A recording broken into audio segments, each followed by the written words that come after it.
Meus irmãos, vamos mais uma vez abrir a palavra do nosso Senhor, como temos caminhado aí nos últimos 2 domingos, no livro do profeta Naum. Sei que esse é um pouquinho mais difícil de você achar, temos aí um tempinho um pouco maior. Então, livro do profeta Naum. Não sei se ajuda muito, mas fica aí depois de Miqueias, antes de Abacuque, dentro dos chamados profetas menores, ali os 12 últimos livros do Antigo Testamento. Nós fizemos a primeira parte dessa mensagem no domingo passado e hoje teremos então a segunda parte, mas embora nós vamos nos concentrar dos versos ali de 5 a 9, nós vamos ler todo o capítulo 2 para a nossa instrução, para a nossa edificação. E para tanto, meus irmãos, eu convido a todos a atentamente acompanharem a leitura então que farei do capítulo 2 do livro do profeta Naum, dos versos de 1 a 13. A palavra do nosso Deus assim então nos instrui, dizendo: o destruidor sobe contra ti, ó Nínive. Guarda a fortaleza, vigia o caminho, fortalece os lombos, reúne todas as tuas tropas, porque o Senhor restaura a glória de Jacó, como a glória de Israel, porque saqueadores os saquearam e destruíram os seus sarmentos. Os escudos dos seus heróis são vermelhos, os homens valentes vestem escarlata. Cintila o aço dos carros no dia do seu aparelhamento e vibram as lanças. Os carros passam furiosamente pelas ruas e se cruzam velozmente pelas praças. Parecem tochas, correm como relâmpago. Os nobres são chamados, mas tropeçam em seu caminho. Apressam-se para chegar ao muro e já encontram o testudo inimigo armado. As comportas dos rios se abrem e o palácio é destruído. Está decretado. A cidade rainha está despida e levada em cativeiro. As suas servas gemem como pombas e batem no peito. Nínive, desde que existe, tem sido como um açude de águas. Mas agora fogem. Parai, parai, clama-se, mas ninguém se volta. Saqueai a prata, saqueai o ouro, porque não se acabam os tesouros à abastança de todo objeto desejável. A vacuidade, desolação, ruína. O coração se derrete, os joelhos tremem, em todos os lombos a angústia, e o rosto de todos eles empalidece. Onde está agora o covil dos leões e o lugar dos pastos dos leõezinhos? Onde passeava o leão, a leoa e o filhote do leão, sem que ninguém os espantasse?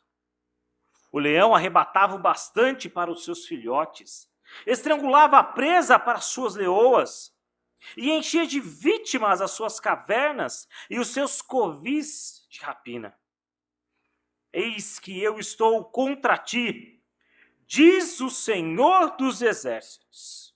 Queimarei na fumaça os teus carros, a espada devorará os teus leõezinhos, arrancarei da terra a tua presa, e já não se ouvirá a voz dos teus embaixadores.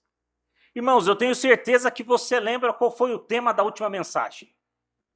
Não precisa me falar, mas eu sei que no seu coração você lembra e não tenho dúvidas disso. Mas caso, você queira que eu fale mais uma vez, eu vou falar tranquilamente. O tema da minha mensagem do domingo passado foi: o mal não prosperará. Irmãos, eu introduzi a mensagem do domingo passado falando sobre grandes tiranias que causaram um grande mal à sociedade, de forma a dizimarem centenas de pessoas. Em alguns momentos, até milhares de pessoas. Mas eu diria para vocês que muitas vezes o nosso Senhor, ele refreia o mal, trazendo a justiça para essas pessoas. Quando nós nos lembramos, por exemplo, das atrocidades cometidas por Hitler, a gente lembra que ele morreu no dia 30 de abril de 1945, segundo o que nos diz a história, talvez com algumas controvérsias, mas ele atentou contra a sua própria vida, dando-lhe um tiro na sua própria cabeça. Estava escondido, e foi assim, e diz também a história, que a sua esposa também consumou o suicídio através de envenenamento.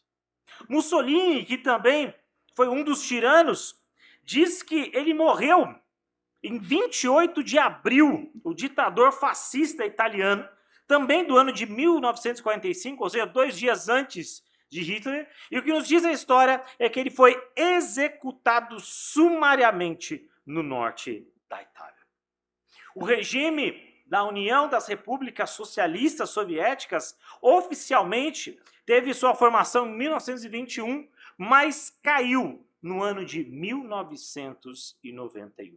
O que nos mostra, irmãos, que Deus também refreia o mal muitas vezes nesse mundo. Ou seja, Deus não criou o mundo e foi-se para um outro lugar, como alguns acham. Deus não criou as leis como uma espécie de daquele brinquedinho de corda que alguns de nós tínhamos na infância. Quando você dava a corda, você colocava lá, ele caminhava sozinho e quando a corda acabasse ele parava. Deus não fez isso. Não criou as leis e foi embora. Mas pelo contrário, Deus está a todo momento atuando nesse mundo. E por isso, irmãos, que talvez contrariando a lógica que nós vimos, de certa forma, tantas vezes, eu quero mais uma vez mostrar para os irmãos que, de fato, o mal não prosperará. O mal não terá uma vitória, por mais que por muitos momentos, principalmente em nossos dias, a gente veja isso como uma vitória. Mas o mal não prosperará. E agora, irmãos, a partir do verso 5 do capítulo 2, o profeta Naum, que significa o quê? Conforto, vai nos dizer como é que vai se dar, como esse Nínive, a poderosa capital do Império Assírio, vai naufragar, vai cair. E o meu primeiro ponto, então, nessa mensagem é dizer que as defesas e todo o poderio que Nínive tinha nesse momento serão em vão. E a primeira questão, meus irmãos, é que ficou impossível fugir. O verso 5 nos diz que os nobres são chamados. Em algumas outras versões, diz que os valentes são chamados, ou talvez os líderes são chamados. Mas o que o texto diz aqui, ainda que de forma poética, é que eles vão lá, mas parece-nos que o desespero é tamanho que eles começam a correr de um lado para o outro, desesperados, sem controle, e diz o texto que os nobres tropeçam pelo seu caminho. O que quer dizer, irmãos, que aqui todas as suas possibilidades, toda a sua investida contra o Império Babilônico que vinha agora frustrar todos os planos daquela cidade, vão se tornar realidade e, consequentemente, eles não vão conseguir fazer nada. No seu caminho eles até se apressam, mas se dão com um muro. E talvez, num texto, de certa forma, meio truncado e difícil, né? Quando para nós parece meio estranho, né? Quando diz lá, para chegar ao muro e já se encontra o testudo inimigo armado. Talvez uma leitura rápida e até de certa forma cômica, né? Parece que ele está dizendo que vai haver ali um inimigo que tem uma testa grande, parece alguma coisa desse tipo, mas o que o texto está nos dizendo aqui é que essa ideia do testudo aqui é a ideia de que eles vão ter algo muito alto pela frente. O que nós podemos interpretar como a sua muralha de defesa. Irmãos, aquela muralha era muito grande. E a derrota de Nínive, então, vai criar uma fuga das pessoas. Elas vão querer ir embora. As pessoas, então, vão falar, vamos embora, vamos deixar tudo para trás, vamos correr, vamos salvar a nossa vida. Como é comum em situações de desespero. Quem nunca numa situação de desespero, talvez por um corre-corre, ou talvez numa confusão numa praça, num shopping, em algum momento já correu. Eu me lembro até de uma situação tanto quanto cômica, em que em determinado momento eu tinha machucado o meu pé e tinha ido para o hospital Campo Limpo. E lá no PA do hospital Campo Limpo, estava eu lá esperando para enfaixar o meu pé. E junto comigo estava o meu pai. Eu era adolescente, aí devia ter entre os 14 e 15 anos. E me lembro muito bem dessa cena. Quando entra assim pela esquerda, um homem algemado e pulando de um pé só. Aparentemente tinha machucado o pé e do seu lado havia um homem assim forte, enfim, né? O que aparentava, né, que a gente vai descobrir logo mais, que era um policial. Ao que tudo indica, era um presidiário que havia machucado o pé e foi até o pronto-socorro do Hospital Campo Limpo para enfaixar. E estávamos todos lá, sentados, eu com o meu pé machucado, ao meu lado tinha uma senhora com uma cadeira de rodas, e a sua filha, aparentemente, né, mas também uma senhora puxando ela na cadeira de rodas, e estavam ali pessoas com o braço quebrado, ali todo mundo esperando ali o seu momento de ir para a sala de medicação, enfaixar o braço e aquela questão. De repente, houve-se um barulho ensurdecedor. Não sei se foi um vidro que quebrou. Eu sei que, meus irmãos, aquela sala, que naquele momento só tinham pessoas ali, mancas, enfim, em menos de 5 minutos, olha, 5 segundos foi evacuada. A senhorinha entrou tão rápido com a cadeira de rodas numa sala, que eu diria para vocês que nem o Ayrton Senna pegava ela. Com um pé só, eu pulei uns 2 ou 3 e consegui entrar numa outra sala. E eu não sei se meu pai talvez não tenha entendido a situação, mas ele ficou ali parado. E nesse momento o policial que estava conosco sacou uma arma. Aí você já viu, né? Aí salve-se quem puder. E foi justamente essa cena que para nós, é claro, foi até cômica depois que a gente conta, mas que acontece aqui nesse momento. Quando todo mundo desesperado começa a correr de um lado para o outro. Nínive está sendo invadida. A cidade da grande muralha agora já não é mais a fortaleza. A cidade que antes se gabava de ser a cidade indestrutível, agora os seus nobres tropeçam e caem. Em uma outra versão, no versículo 5, diz que os nobres são chamados, mas tropeçam no seu caminho, apressam-se a chegar à muralha e preparam a defesa. Mas, irmãos, contra Deus de Israel não há defesa. Porque, embora nós somos levados a entender pela história que essa profecia de Naum se cumpre justamente anos depois com a Babilônia invadindo Nínive, mas nós sabemos que em última instância não foi a Babilônia o grande inimigo, mas justamente Deus, usando uma nação ímpia, vai castigar aqueles homens. O castigo vai vir de uma forma externa àquela nação. Irmãos, isso acontece, e aqui com ricos detalhes, Naum conta para nós, e alguns historiadores nos dizem que Nínive havia mais de 1.500 torres. Era uma muralha tão grande, eu disse isso na última mensagem, que media mais de 13 quilômetros. Você imagina 13 quilômetros? Se daqui até onde um dia nós temos mais ou menos 10, é como se nós tivéssemos daqui até lá uma muralha, e tinham cerca de mais ou menos 1.500 torres. Irmãos, essa muralha era tão grande que podiam se passar carros e cavalos por cima dela. Então nós não estamos falando aqui daquele pequeno muro que você tem em casa ali, e que talvez em alguns momentos te deixe até meio apavorado, mas era uma grande muralha. Mas o que o texto nos diz é que isso não serviu para a sua segurança. Isso nos mostra, irmãos, de uma forma muito clara, que Deus é justo. Que por mais que muitas vezes para nós possa parecer tardar, por muitas vezes para nós possa parecer complicado, mas Deus é justo. E justo, irmãos, porque se vocês lembrarem da pregação do seminarista Jean, alguns meses atrás, quando ele pregava sobre Nínive, quando falava de Jonas, Nínive teve a grande oportunidade da sua vida de se arrepender, daquela maldade que se abatia sobre eles e ir embora, mas não aproveitaram a oportunidade que tiveram. Portanto, agora chegou o momento da prestação de contas. E no verso 6, então, avançando aqui no texto, o profeta Naum nos mostra como essa destruição se deu. E no verso de número 6 nos diz o seguinte, no capítulo 2, verso 6. As comportas dos rios abrem e o palácio é destruído. Parece meio estranho pensar como assim abrem-se as comportas, como assim o palácio é destruído?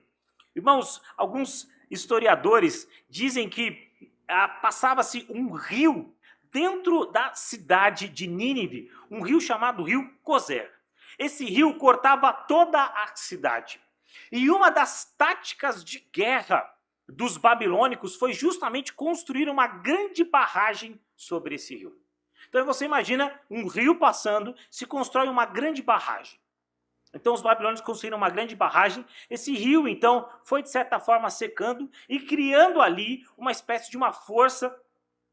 Em determinado momento então, os babilônicos tiram de uma vez essa barreira, forma-se o que nós chamamos aí, né, o que as pessoas do interior talvez conheçam melhor, o chamado olho d'água, e aquela água toda então vai até a cidade com uma força tão grande a ponto de destruir os muros daquela cidade.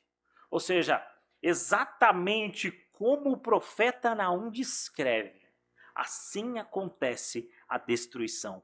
O que parecia ser impossível, agora se torna realidade. O muro da segurança, o muro da fortaleza, o muro que de certa forma trazia para aquelas pessoas algo em que elas pudessem confiar, agora é quebrado pelas águas. E meus irmãos, isso acontece em todo momento quando nós não confiamos no Senhor.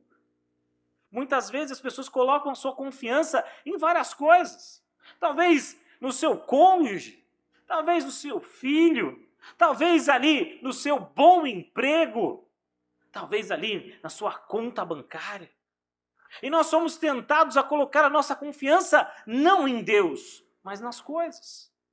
E quando nós fazemos isso, somos humilhados como os ninivitas foram. Ao verem o símbolo da sua maior segurança, os seus muros sendo destruídos. Porque, irmãos, quando a nossa confiança, a nossa esperança não está em Deus, tudo é ilusão. É o que o sábio nos diz lá em Eclesiastes. Tudo é correr atrás do vento. Tudo é vaidade. E se a nossa confiança não está em Deus, é tudo vaidade.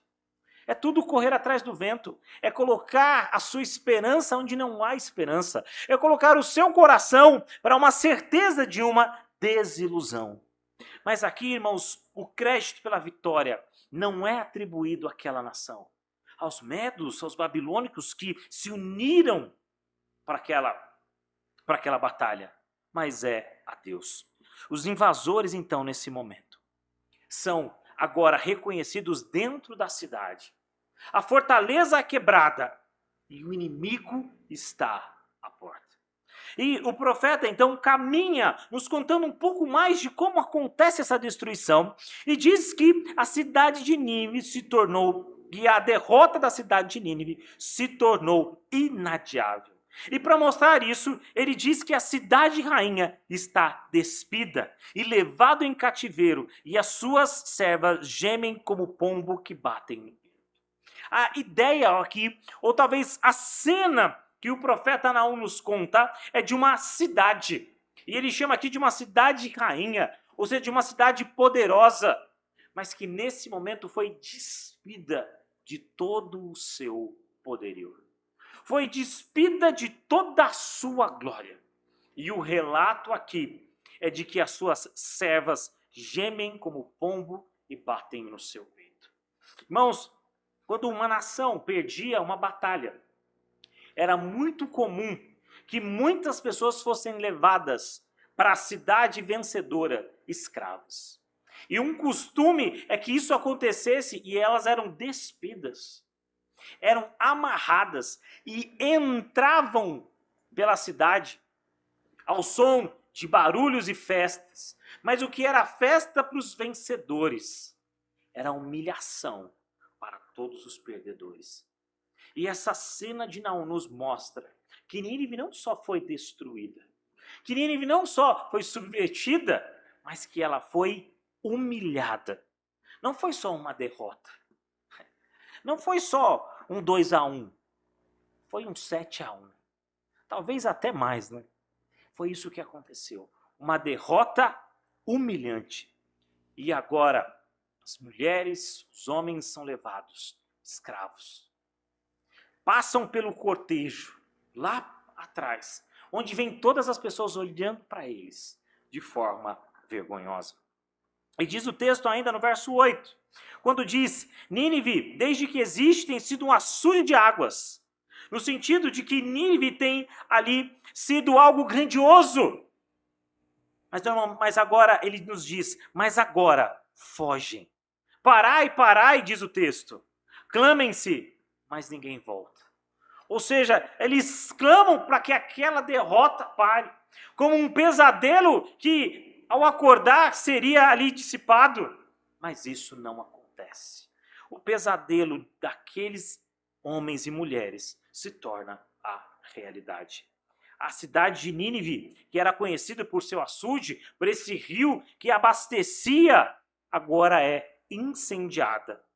E as suas ordens são totalmente desobedecidas. Não há mais o valente, não há mais o capitão, não há mais o rei, não há mais quem ordene e seja aqui obedecido. Acabou.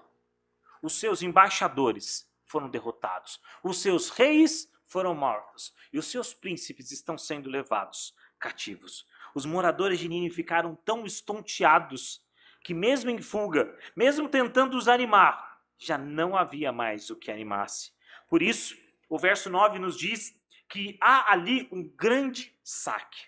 O texto diz: saqueai a prata, saqueai o ouro, porque não se acabam os tesouros. Há abastança de todo objeto desejado.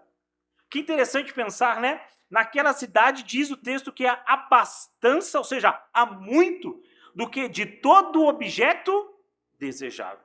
A gente sabe que quando um exército é vitorioso, ele tem ali o tesouro de espoliar os derrotados. Ou seja, de levar tudo o que ele encontrar de valor para ele. É uma espécie de digamos, de um bônus que o soldado ganha.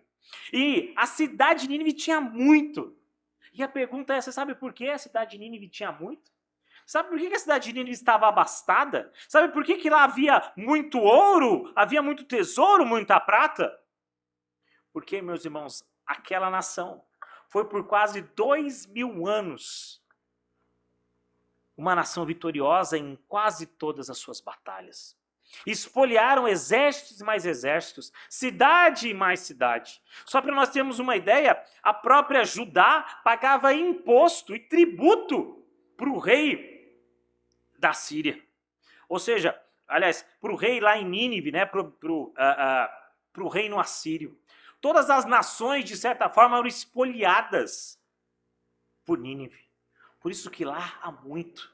Porque o que tem lá são os tesouros roubados e saqueados de todas as pessoas. Todas as riquezas, ouro, prata, tudo acumulado dentro dos seus muros. Irmãos, isso nos leva a entender que muitas vezes os ímpios se orgulham dos seus pecados. Se orgulham e dizem: eu não me arrependo de que fiz nessa vida. Ou seja, eles têm muitas coisas do que dizer. Olha como eu me orgulho do que eu fiz. Mas, irmãos, a palavra de Deus nos diz que no último dia todas as pessoas se colocarão de joelhos diante do trono, diante do Cordeiro, diante de Jesus Cristo. E lá, não adianta quem você foi, não adianta você justificar com a sua posição ou seu status social, porque isso de nada mais vai valer. Não adianta se você viveu aqui de forma abastada, se você teve muito luxo, mas o que vai dizer ali, meus irmãos, é que somente a graça do Senhor vai valer. E se a sua vida, nesse tempo, foi totalmente esquecida de Deus, eu quero dizer, pesarosamente, que Nínive representa também o seu futuro. Onde talvez você viveu ao seu bel prazer, fez as coisas que gostaria, gastou o seu tempo e dinheiro naquilo que era bom, mas vem a conta. Nosso Senhor Jesus nos diz em Marcos, o que você tem investido?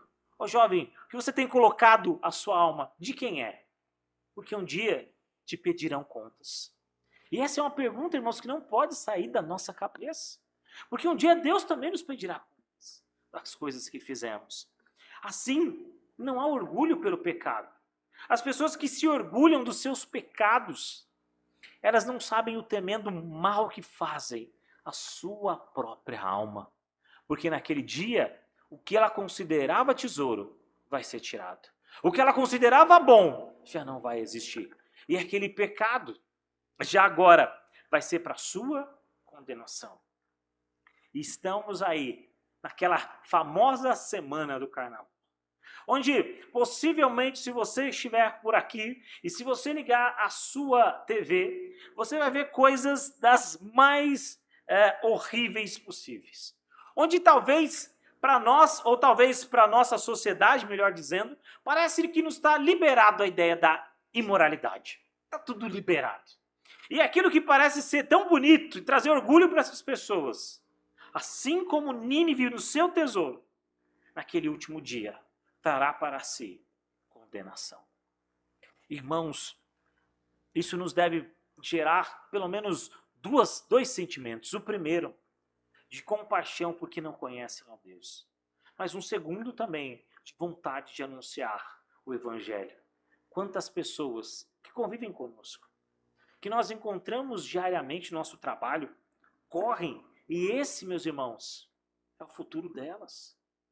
Esse é o futuro dessas pessoas, que não se importam com Deus, mas que, pelo contrário, muitas vezes se alegram porque fizeram coisas pecaminosas. Mas a queda vem. E o meu último ponto, então, dessa mensagem agora, é mostrar que se num primeiro momento, irmãos, eu falei para vocês que as defesas foram todas em vão. Agora, a partir do verso 10 e até o verso 13, ele nos diz que essa queda ocorre de uma forma completa. Acabou-se tudo.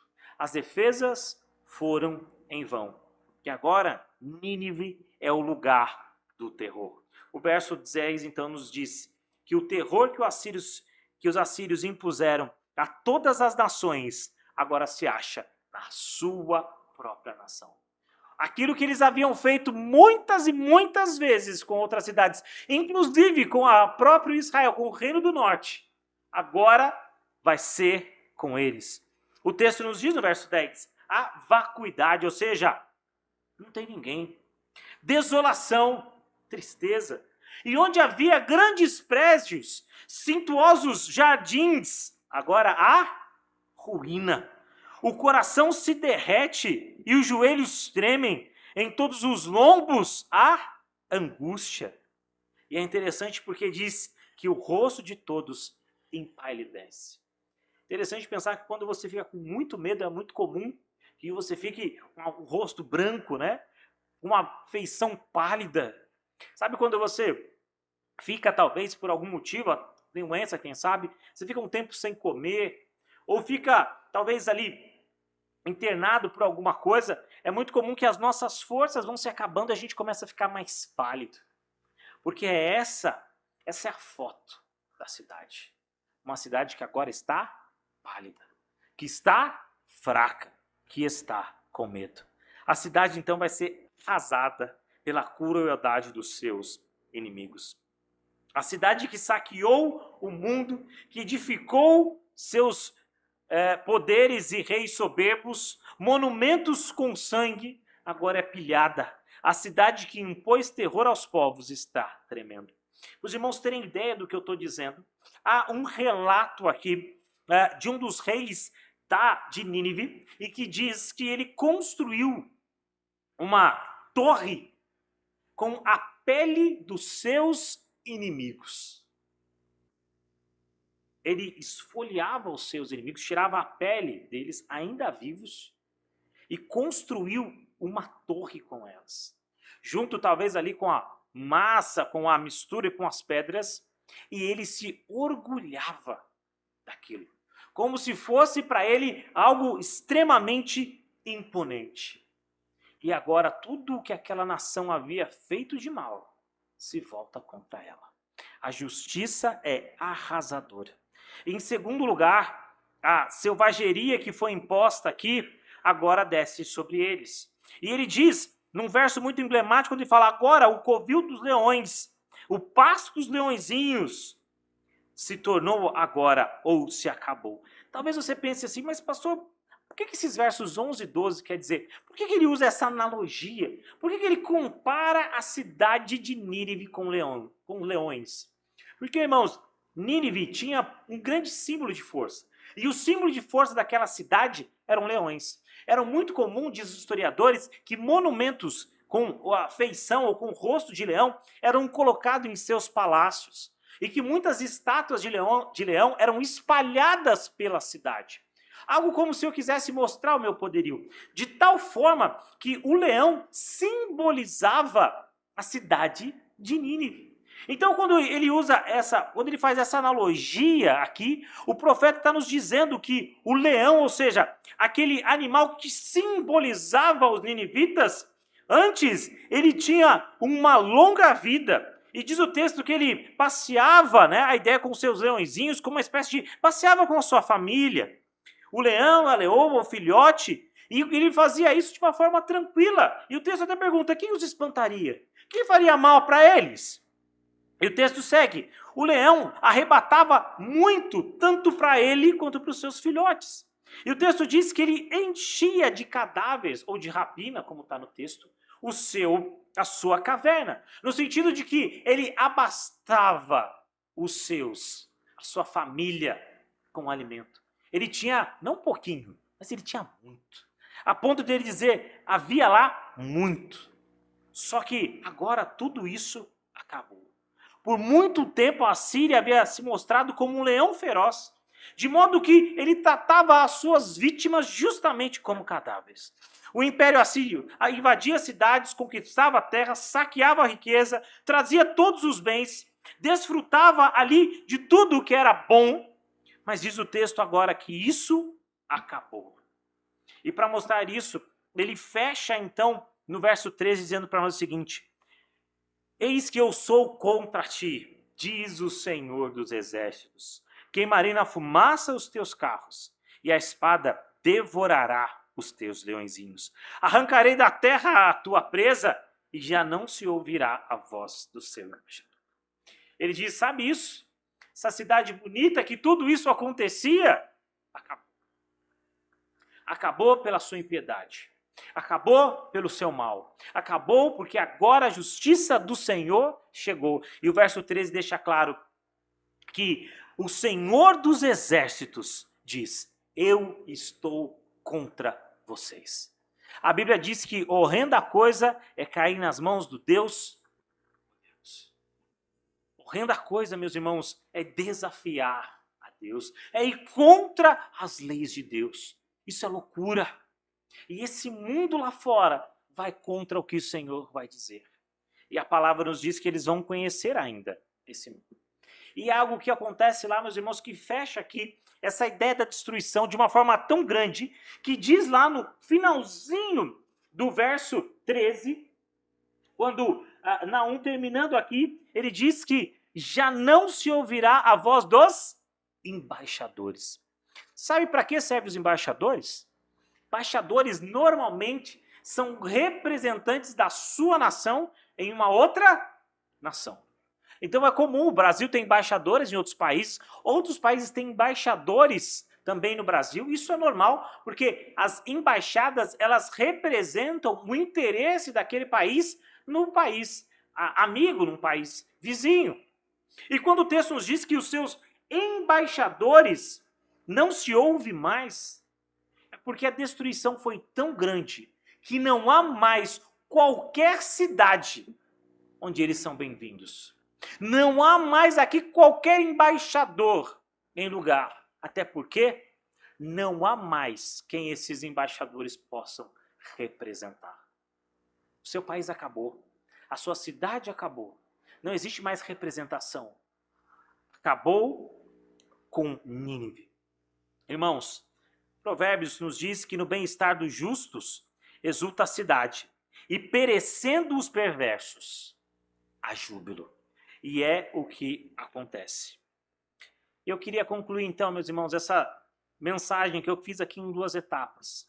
Primeiro, nos lembrando das questões que nós vimos aqui hoje, nesse domingo. Primeiro, pensando na mensagem que nós vimos no domingo passado, lembrando que o destruidor estava a caminho. Nínive foi avisada, mas chegou o momento. Ela foi destruída. A destruição foi de uma forma tal que não havia qualquer possibilidade de defesa. E no último momento, Naum nos mostra que como essa cidade então caiu e como ela foi totalmente destruída e desolada. Irmãos, o que isso tem a nos dizer hoje? O que pensar no profeta Naum, falando há tanto tempo atrás, tem a nos dizer hoje? Tem a nos dizer, irmãos, primeiro, que um dia as pessoas também que fizeram mal vão pagar e haverá justiça. Porque uma crítica justa que você pode fazer, talvez a minha palavra é o seguinte: pastor, o senhor disse que algumas nações caíram, deu exemplo aí da morte de Hitler, deu exemplo aí da queda da União, das repúblicas socialistas soviéticas, deu aí o exemplo da queda, da morte de Mussolini, mas e tantos outros ditadores que morreram fartos em dias, não é verdade? Com todo o conforto, pessoas que exterminaram milhões, mas que morreram num bom hospital, com a sua família, desfrutando de todo o luxo possível naquele momento. E esses? Acaso, talvez, para esses não haverá justiça? É aí, meus irmãos, que eles se enganam. Porque aquele ditado que alguém já disse, que aqui se faz, aqui se paga, por si só a gente sabe que ele não é verdadeiro. O exemplo é que muitos desses tiranos que nós vimos durante a história não pagaram pelo que fizeram. Mas o que tem que nos dar esperança é lembrar que haverá um dia de um julgamento justo. Não com um juiz que pode ser comprado. Não com um processo que pode ser cancelado porque não foi aplicado da melhor forma. Não um julgamento que, embora tenha toda a claridade, mas que não pôde ser executado porque não seguiu os trâmites da lei. Mas vai haver um momento em que essas pessoas serão julgadas.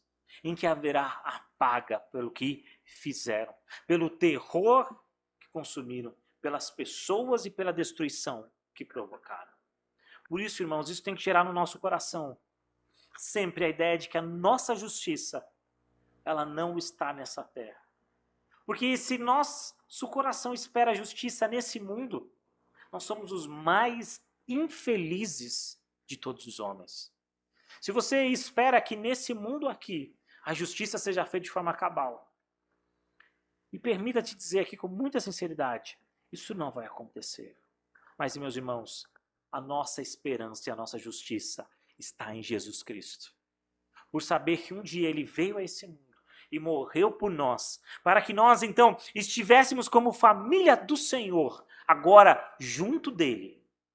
E lembrando que por mais injustiça que passemos aqui, sabemos que num dia o Senhor, o reto juiz, julgará e trará sim a justiça de uma forma tremenda. E a nossa oração, a nossa esperança não está em nenhum outro reino, não está em nenhuma outra coisa que senão em Jesus Cristo. Essa é a minha oração. E se hoje você tem se lembrado que essa não tem sido uma verdade na sua vida, eu te convido a repensar isso. Porque a sua esperança deve estar no Senhor Jesus, aquele que aplica e faz justiça, aquele que está vendo tudo o que acontece e que no último dia separará os ímpios dos justos, o trigo do joio. Que Deus nos abençoe.